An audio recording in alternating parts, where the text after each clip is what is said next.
Morning students. Last turn पर आप लोगों ने इलेक्ट्रिक चार्ज को डिफाइन किया था और हमने ये पढ़ा था कि एक्चुअल में जो इलेक्ट्रिसिटी है वो इलेक्ट्रिसिटी किस तरीके से अराइज हुई। आपने फंडामेंटल प्रॉपर्टीज के बारे में पढ़ा था, चार्ज की आपने यूनिट्स पढ़ी थी। आज हम जो पढ़ने वाले हैं उसमें हमारा टॉपिक है properties of electric charge.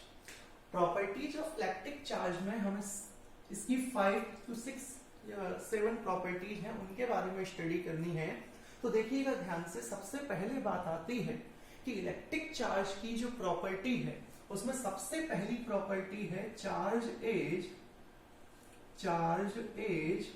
Additive in nature. Charge is additive in nature. So charge is additive in nature means if different charges are placed at a position, then the net charge at that place will be equal to the algebraic sum of all the charges. अगर किसी place पर कुछ charges रखे हुए हैं, for example ये हमने एक सरफेस ले ली, यहाँ पर 3 चार्जेज हैं। एक चार्ज है Q1, सेकंड चार्ज है Q2, थर्ड चार्ज है Q3। और आपसे अगर ये पूछा जाए कि सरफेस से रिलेटेड टोटल चार्ज कितना है, तो आपको कुछ नहीं करना है, आपको उसको क्या कर देना है, ऐड कर देना है। और एडिशन आप लोग जानते हैं कैसे होगा, तो net charge will be Q1 plus Q2 plus Q3। So charge is additive in nature means charge can be added and as we can add the numbers. Okay, means if a system contains 2-point charges or 3-point charges, the total charge of the system is obtained simply by adding algebraically all the charges. So it is clear. So charge is additive in nature. Suppose यहाँ पर charge की value अगर 7 microcoulomb दी गई है, Q2 की value आपको 3 microcoulomb दी गई है और Q3 आपको -5 माइक्रोकूलम दिया गया है, तो नेट चार्ज आपको बताना है, तो वो होगा 7 + 3 + -5 means it will become 5 microcoulomb.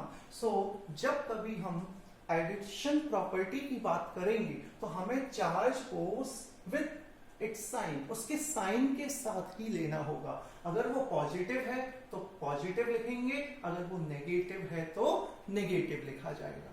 So first property is charge is additive in nature. एक और बात इसमें याद रखिएगा कि चार्ज में कोई डायरेक्शन नहीं है, और चार्ज में जब कोई डायरेक्शन नहीं है, इसका सीधा सा मतलब होता है कि charge is a scalar quantity. Charge कैसी क्वांटिटी है? So electric charge is a scalar quantity because it has only magnitude and no direction. Charge is a scalar quantity. Charge is a scalar quantity. तो charge कैसी quantity है?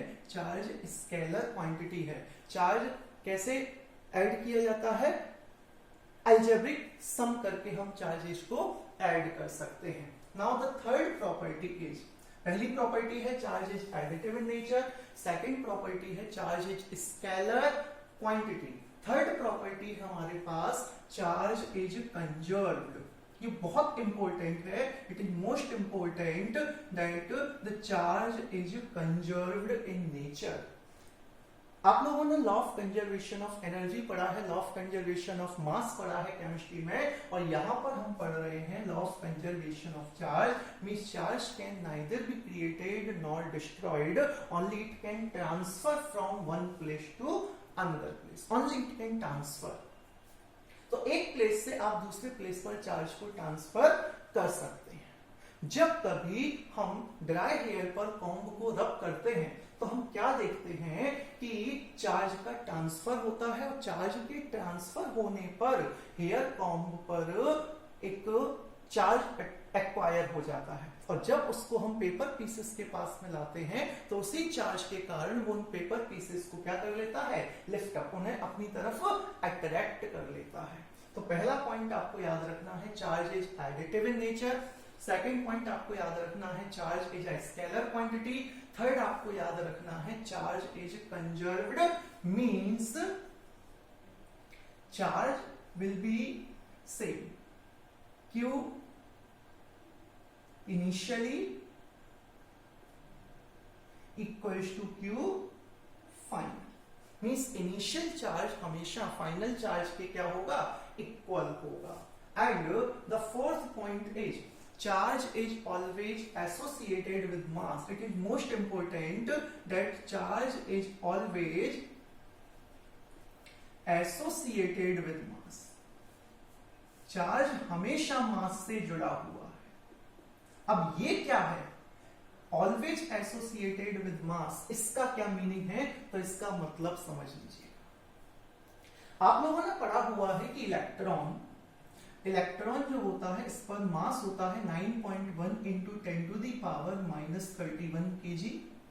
और suppose हम किसी भी body को ले लें, जस्ट लाइक हमने ये मार्कर ले लिया, फॉर एग्जांपल इस मार्कर का जो मास है सपोज वो है 15 ग्राम। अब कितना भी लाइटर ऑब्जेक्ट ले लीजिएगा, कोई भी लाइटर ऑब्जेक्ट ले लीजिएगा, आप हमेशा देखेंगे कि उस लाइटर ऑब्जेक्ट में कुछ ना कुछ क्या होगा, मास होगा। But it is not compulsory कि अगर किसी भी बॉडी पर मास है तो उस पर चार्ज भी प्रेजेंट होगा। It is not compulsory, but it is compulsory that if a body have charge, it always associated with mass. अगर किसी बॉडी पर चार्ज है तो उसमें मास जरूर होगा, लेकिन अगर किसी बॉडी पर मास है तो ये कंपल्शन नहीं है, ये कोई कंपल्सरी नहीं है कि उस पर चार्ज भी हो। Is it clear?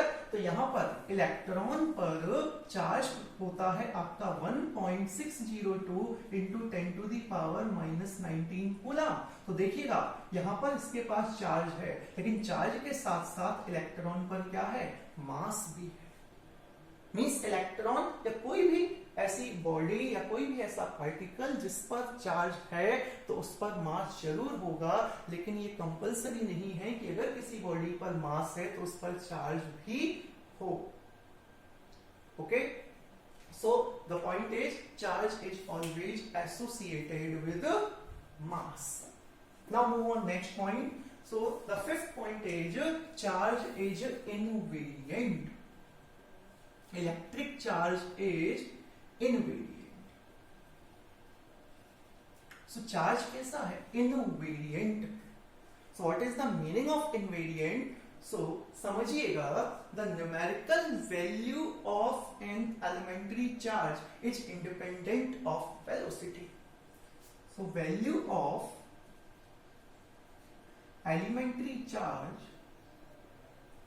value of elementary charge is independent of velocity.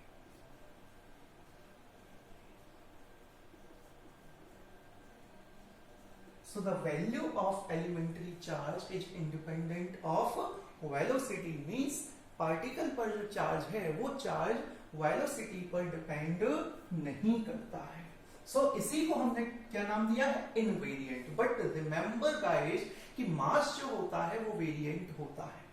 Mass variant it means कि अगर आप किसी भी मैसिव बॉडी को, किसी भी पार्टिकल को अगर आप लाइट की स्पीड के ऑर्डर की स्पीड से थ्रो करें, आप जानते हैं speed of light. So speed of light is 3 into 10 to the power 8 metre पर सेकेंड। अगर आप किसी भी ऑब्जेक्ट को इस स्पीड या इस वेलोसिटी के ऑर्डर से आप थ्रो करते हैं तो हमेशा याद रखना उसका मास इंक्रीज हो जाएगा। क्या हो जाएगा, इंक्रीज होगा। Means charge is invariant, that is charge at rest and charge at motion will remain same. किसी भी पार्टिकल का चार्ज जो उसके रेस्ट कंडीशन में है और उसके मोशन में है वो सेम होगा, but the mass of the body is not same in its rest and movable condition. So हम कैसे पता लगाएंगे कि किसी भी बॉडी का मास कितना इंक्रीज हो रहा है, तो उसके लिए आप इस फॉर्मूले को याद रखिएगा। Mass of moving body mass of moving body equals to mass at rest divided by under root 1 minus v by c whole square. So mass of moving body equals to mass of rest particle, mass of rest body divided by under root 1 minus v upon c square, where c is the speed of light and v is the velocity by which we throw the object. v वो velocity है जिस velocity से हमने object को throw किया है. तो आप इस फॉर्मूले को बड़े अच्छे से याद रखिएगा, पूछा जा सकता है आपसे. So charge is invariant but mass is not invariant.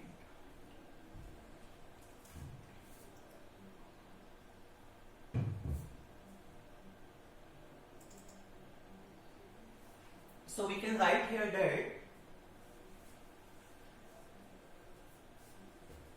charge at rest,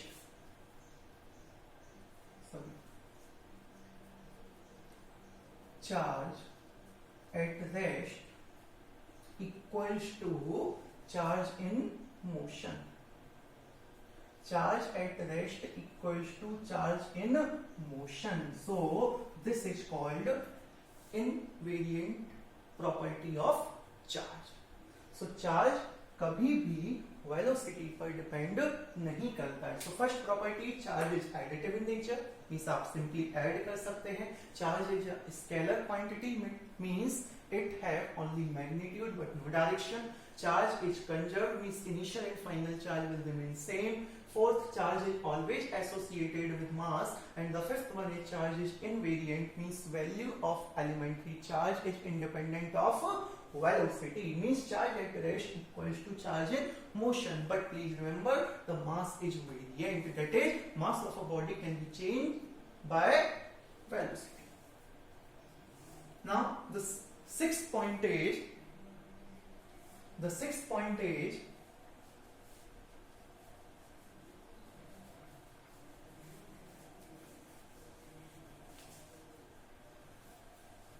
ये बहुत इंपॉर्टेंट है और इससे रिलेटेड काफी क्वेश्चंस एग्जाम में, बोर्ड एग्जाम्स में पूछे गए हैं. सो इस पॉइंट को आप बड़े अच्छे से याद कीजिएगा. Charge always resides on the surface of the conductor. Charge always resides on the surface of a conductor. Suppose ये हमारे पास एक spherical body है and it is a metallic sphere. It is a metallic sphere. और इस metallic sphere को हमने किसी भी मीडियम के थ्रू, किसी भी मेथड से अंदर हमने क्या प्रोवाइड किया है? चार्ज प्रोवाइड किया है. क्या प्रोवाइड किया है? By any mean we provide it, we give it a charge. It is a metallic sphere. तो याद रखिएगा, जब कभी हम इस स्फीयर को या किसी भी मेटेलिक बॉडी को, और मेटल्स आप जानते हैं, मेटल्स क्या हैं? Metals conductor. तो जब भी किसी कंडक्टर को आप चार्ज प्रोवाइड करेंगे, आपने भले ही चार्ज कहीं भी दिया हो, लेकिन वो चार्ज हमेशा उसकी सरफेस पर ही प्रेजेंट होता है. And it distributed uniformly. It always resides on the surface of conductor and distributed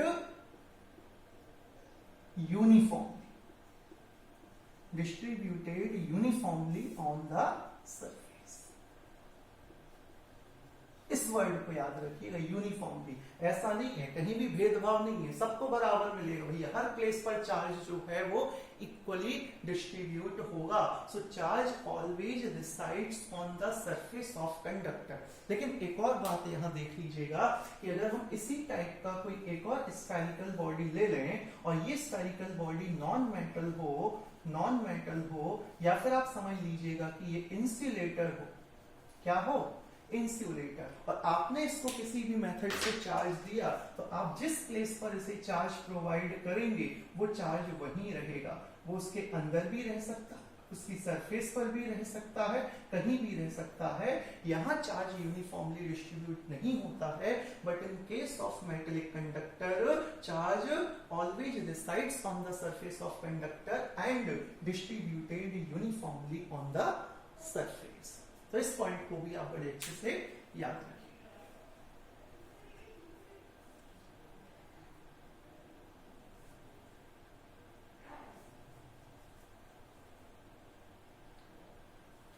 Now sects. Next point.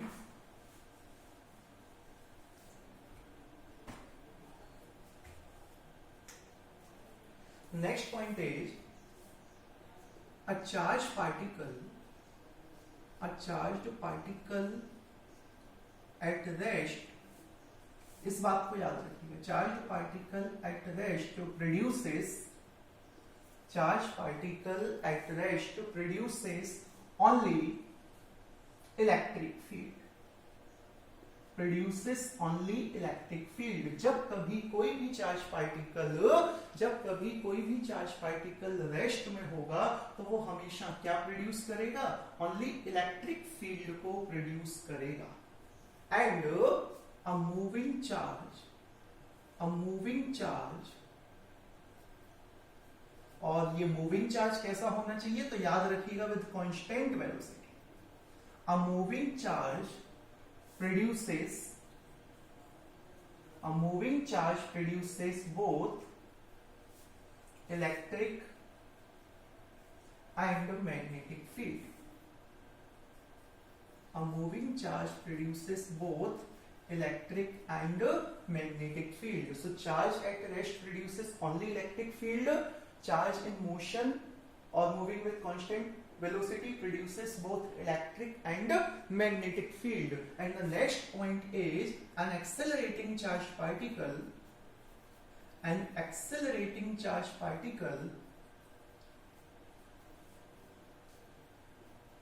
produces electromagnetic wave.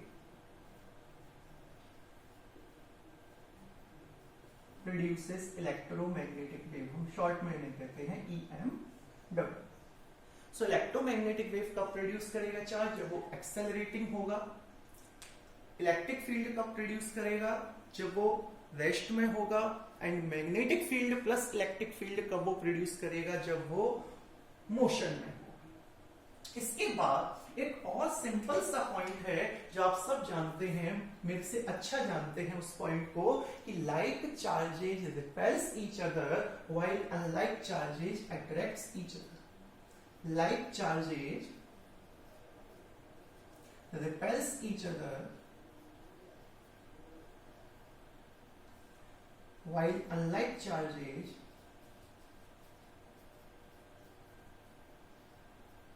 attracts each other. While unlike charges attracts each other means अगर charge particle same nature का होगा तो तो उसके बीच में क्या होगा? Repulsion. और अगर वो डिफरेंट नेचर का होगा तो उसके बीच में होगा attraction. Now a question for you guys, कि सपोज हमारे पास टू चार्जेस हैं, Q1 and Q2. So if Q1 into Q2 is greater than 0, and in second case if Q1 into Q2 is less than 0, then in which case they will attract each other and in which case they will repel each other. First one is Q1 into Q2 is greater than 0, and second one is Q1 into Q2 is less than 0, then in which case they will attract each other and in which case they will repel each other. So please देखिएगा, अगर two charges का product greater than 0 है तो charges का product के कोई भी number का प्रोडक्ट ग्रेटर देन 0 कब हो सकता है? तो आप जानते हैं, अगर वो नेगेटिव और नेगेटिव होगा तब उनका प्रोडक्ट पॉजिटिव वैल्यू आपको देगा, and positive value is greater than 0, या फिर वे दोनों वैल्यू पॉजिटिव और पॉजिटिव होंगी तब जाके उनका प्रोडक्ट होगा ग्रेटर देन 0। इट मींस ये दोनों किस नेचर के होंगे? सेम नेचर के। और जब सेम नेचर के होंगे तो क्या होगा उनके बीच में? तो उनके बीच में होगा रिपल्शन। सेम नेचर के होंगे तो उनके बीच में क्या होगा? Repulsion. And in this case if Q1 Q1 into Q2 is less than 0. Less than 0 means negative value, and negative value कब आएगी? जब एक चार्ज पॉजिटिव होगा और दूसरा चार्ज नेगेटिव होगा, मींस दोनों का नेचर होगा अपोजिट, और जब नेचर होगा अपोजिट तो उनके बीच में होगा अट्रैक्शन, और जब नेचर होगा सेम तो उनके बीच में होगा रिपल्शन। तो आई होप आपको चार्जेज की प्रॉपर्टीज क्लियर होंगी। After that now move on next topic, and the next topic is that how we can detect the presence of charge on a body. किसी भी बॉडी पर charge है, इसको detect कैसे किया जाएगा?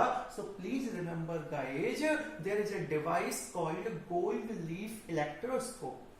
गोल्ड लीफ इलेक्ट्रोस्कोप की हेल्प से हम किसी भी बॉडी पर चार्ज के प्रेजेंस और एब्सेंस का पता लगा सकते हैं। So the device is gold leaf electroscope.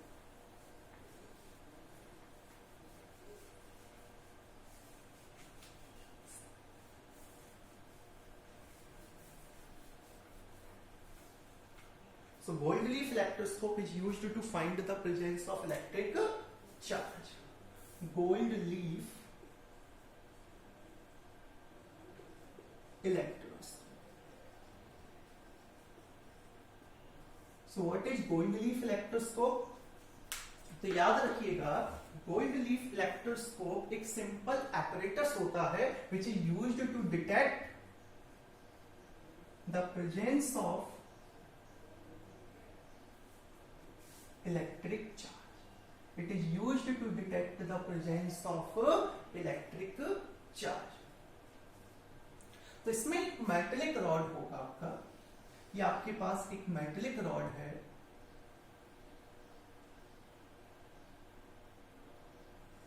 और इस मेटेलिक रॉड के साथ हम गोल्ड की दो thin strips, two thin strips of gold are connected hair.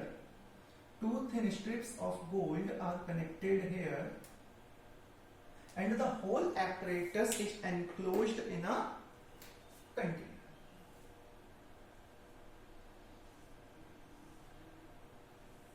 So this is the apparatus. This is gold leaf electroscope. This is handle.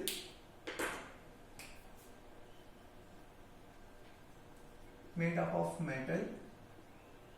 And these two are gold leaf. These are gold leaf. तो suppose हमें ये identify करना है कि किसी body पर charge है या नहीं, तो हम सबसे पहले उस बॉडी को इस मेटेलिक हैंडल से टच करेंगे। फॉर एग्जांपल ये हमारे पास एक बॉडी है और हमें इस पर चार्ज की प्रेजेंस को आइडेंटिफाई करना है, तो हम सबसे पहले इसको इस मेटेलिक हैंडल से टच करेंगे। जैसे ही हम इसको मेटेलिक हैंडल से टच करेंगे, इफ इट हैव चार्ज, तो वो चार्ज जो है वो इस मेटेलिक हैंडल से आगे पास होगा, और जैसे ही वो चार्ज यहाँ पास होगा, वो चार्ज पहुंचेगा इन गोल्ड लीफ पर, और जैसे ही वो चार्ज गोल्ड लीफ पर पहुंचेगा, सपोज ये पॉजिटिव चार्ज है, तो दोनों ही लीफ पर पॉजिटिव चार्ज होगा, और ये दोनों लीफ जो है इनके बीच का जो सेपरेशन है वो बढ़ जाएगा। इनके बीच का जो सेपरेशन है वो बढ़ जाएगा, यानी कि वो क्या हो जाएंगी, वो डाइवर्ज हो जाएंगी, या डाइवर्जेंस हो जाएगा। और जब वो डाइवर्ज हो जाएंगी, डाइवर्ज होंगी, इट मींस यहाँ पर रिपल्शन हो रहा है। डाइवर्जेंस के लिए रिस्पॉन्सिबल क्या है, रिपल्शन। और रिपल्शन कब होता है, तो आप जानते हैं, when there will be like charge present on the body. It means यहाँ पर चार्ज प्रेजेंट है, और उन्हीं चार्जेस के कारण इनके बीच में क्या हो रहा है, रिपल्शन हो रहा है। और रिपल्शन हो रहा है तो इसके बीच में जो लीफ की जो सेपरेशन है वो बढ़ रहा है, मींस वो डाइवर्ज हो रही है, और डाइवर्ज हो रही है इट मींस वहां पर क्या प्रेजेंट है, इलेक्ट्रिक चार्ज प्रेजेंट है। सो आई होप गाइज आपको ये समझ आया होगा। अगर आपको लेक्चर समझ आया है तो आप प्लीज इसे शेयर कीजिएगा, सब्सक्राइब कीजिएगा एंड लाइक कीजिएगा। Thank you.